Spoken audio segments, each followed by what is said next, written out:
जी दोस्तों, आप देख रहे हैं जी सियालकोटी पिजन लवर में आपका दोस्त, आपका होस्ट मोहसिन रहमान। और दोस्तों जैन भाई की ख्वाहिश पे ये जी गोल्डन जोड़े का शौक़ है। ये दोस्तों मादा खुद उड़ चुकी हुई मादा है। ये 4 से पार की फड़कों में दोस्तों ये बैठी हुई मादा है। और ये दोस्तों इसका मेल है, देखें।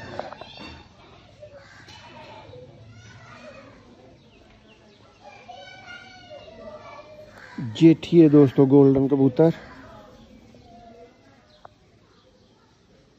ये देखें जी। ये टेल, ये इसका पंजा और ये दोस्तों इसका फ्रंट है। अब आपको मादा का शो करवाते हैं, जो आपको बताया कि दोस्तों मादा उड़ी हुई मादा है। इस मादा का दोस्तों पहले शो